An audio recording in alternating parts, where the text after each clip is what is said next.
Hey there, for today's video we're going to be moving these rascals back in their place, but we got to set up an electric fence at their little kennel area.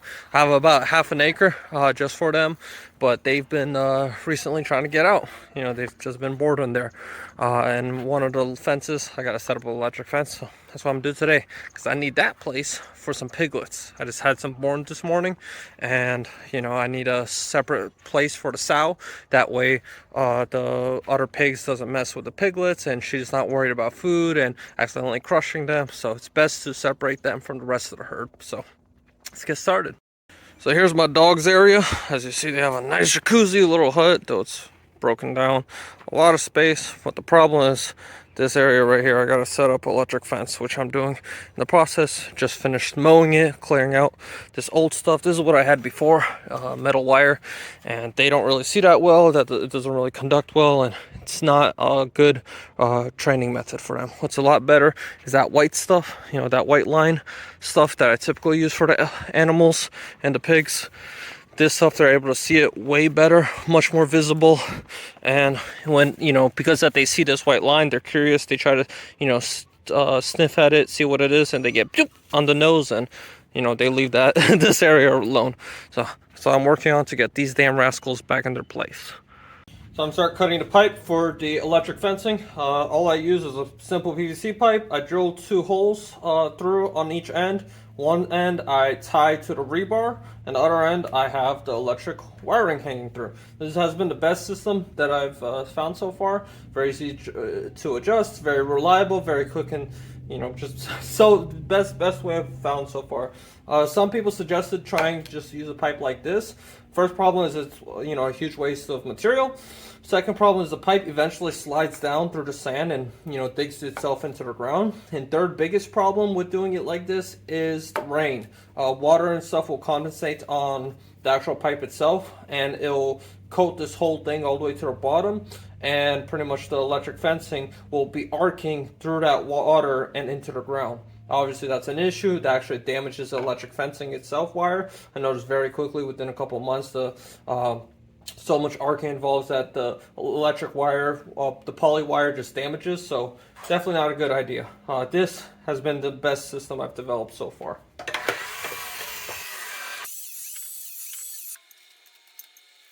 For my wire that I'll be connecting the PVC pipe to the rebar, I'll be using this wire. I don't know the exact gauge. As you see, it's an old roll, and the label's peeled off it. But I think I paid like $100 for this roll, and it's really thick gauge wire. You want to really, as not crazy thick, obviously you still want to be able to work with it, but you want it thicker the better. The thinner wires that they typically use for rebar and stuff, that's too thin, and the problem with that is that it'll eventually corrode, and it'll just snap, or even over time it'll loosen up and stretch, and then the PVC pipe will just fall. You know, too many issues with it. Get a really good cable. Now there is one exception, and that's connecting the electric wire or the electric poly wire to the PVC pipe. That really doesn't matter. So I suggest using thicker wire that connects the pipe to the rebar, but using thinner wire that connects this to the poly wire. It just makes handling it a lot easier, because you can work with it with your hands. With this stuff, it is really thick. You need some pliers in order to work with it and bend it. So next thing we're going to do is put in our rebars, and there's a way to do it and a way not to do it. This is an example of how not to do it. So as you see, this electric fencing, it is straight in the middle of this line. I actually need to move this rebar more to the left. The reason why this is an issue is a lot of times, like I said, these, you know, this connection on the back will loosen up, and as you see, it'll go easily to the side. And what will happen is it'll go to the side like this, and the electric fence will end up touching the rebar. So that's why it's very important when you're doing this electric fencing to have it offset. So this is an example of what I mean by offsetting it or zigzagging it. It's a bit excessive, but you get the point. The reason why is because when this happens, if you know, the wire loosens up, or you know, something just pushes it to the side or whatever, well, the wire is pulling it straight. It's pulling it out. It's pulling it away from the rebar. So that's why it's very important when you're setting up your electric fencing that you don't have it in a straight line. Just have it zigzag. Just even a couple inches is plenty enough. You know, like you see see this is a bit of a curve, right? It has a curve to it, and that helps a lot with making sure that the wire doesn't touch the rebar, which then grounds the electric fence. So I've readjusted these sticks, and as you see now, the electric fence is in tension away from the rebar, right? It's pulling itself away. Hey, stop being mean. Next tip, if you have two pieces of poly wire that you need to tie together, don't simply use a knot. I mean, well, do use a knot, but also add a piece of wire that weaves through it like this. Just, you know, spin it around and around as much as possible, you know, crimp it like I did on this end, I'm going to do on the other end. You know, you want a really good connection between these two. Otherwise, you'll get arcing, and any sort of arcing will damage the very thin metal that's weaved through this wire, and that causes issues. Also, make sure you use galvanized coated wire, not bare iron wire, steel wire, because, well, it'll rust very quickly and completely degrade. But here I got the whole setup done. Just a little section here, but they won't try to go out from there. But yeah, very happy.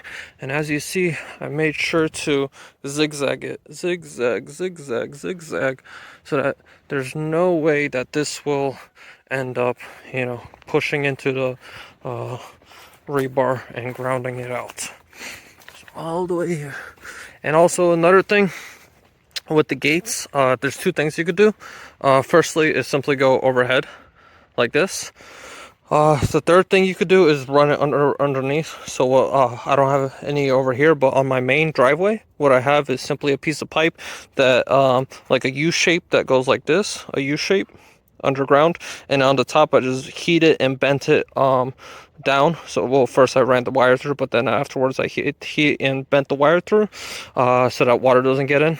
But yeah, that's a really simple way to run the electric fence under gates and stuff. And there my dogs go. So got them over that side.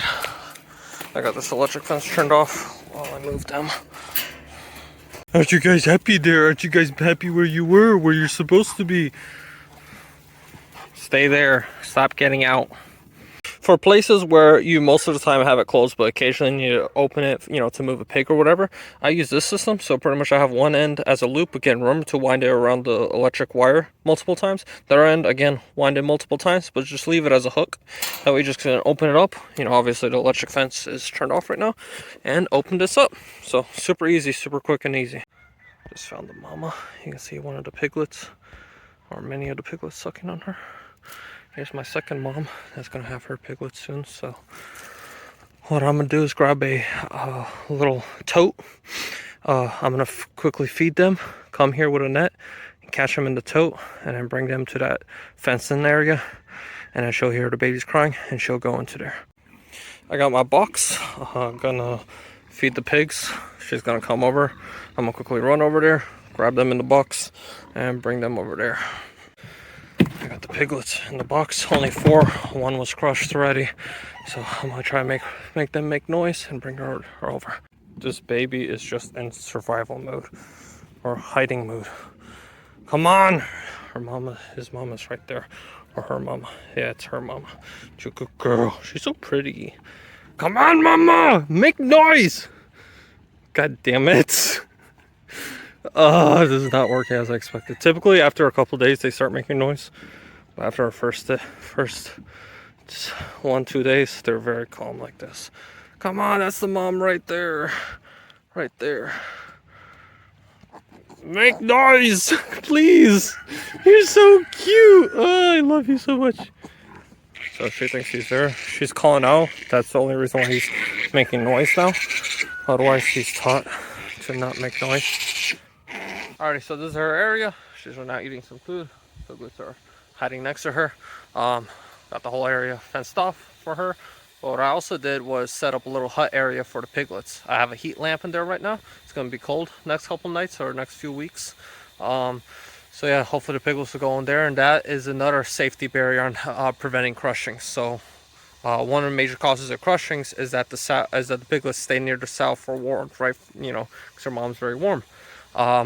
But by having this, you separate the piglets away from the mom. Otherwise, you know, in the middle of the night, if the mom stands up or whatever, right, she's scared or whatever, you know, or even just rolls over, she can easily crush them. So very important to have a hut. And second thing that's very important is to nose ring them. The purpose of that is to prevent rooting or digging by the pig.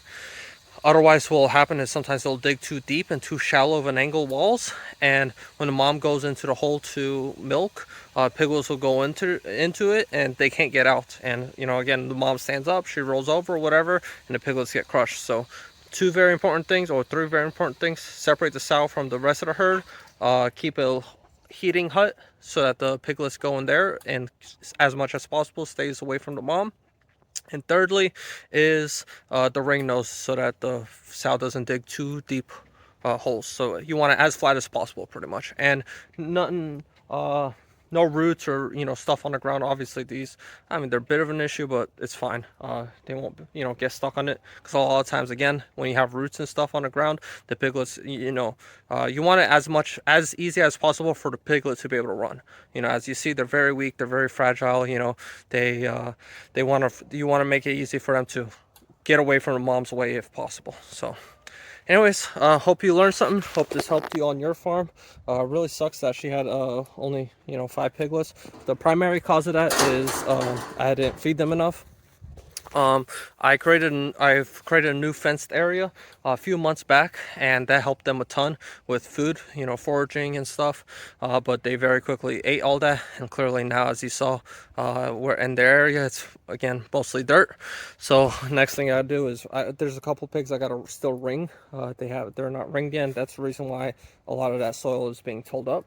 But I'm gonna move them and electric fence all this back area over here. I have probably another 3 acres for them to forage around and eat grass and stuff. So that's gonna be my next goal. But right now I'm changing their diet and I'm feeding them a lot more feed. So next litters or next season, it'll be fine. But this season I messed up and I didn't feed them enough. So that's the most important thing also in pig farming, is feed your pigs extra. It costs a little extra in feed, maybe twice it costs in feed, right? But you go from let's say right now I'm spending around $400 in feed a month. So let's say I bump it up to $500 or $600 a month, per year. That's like what, around $7,000-8,000. Well, if I were to be getting 12, 14 piglets instead of 4 or 5, I'm gonna get 3 times as much profit. So I'm going from making $20,000-30,000 a year to making 40 or 60,000, right? So it's a pretty big deal. It's a pretty important, spending a couple extra $1,000, and in the long term you're making an extra 10-20 grand. So that's one thing I'm learning, and that's one thing I'm trying to do. But yeah, anyways, hope you enjoyed this video. Subscribe. I'll be posting a lot more now. I'm getting some help on these videos and stuff, and there's a lot of projects I'm doing, a lot of things I'm doing, and hopefully soon I'll post some stuff about my floating island.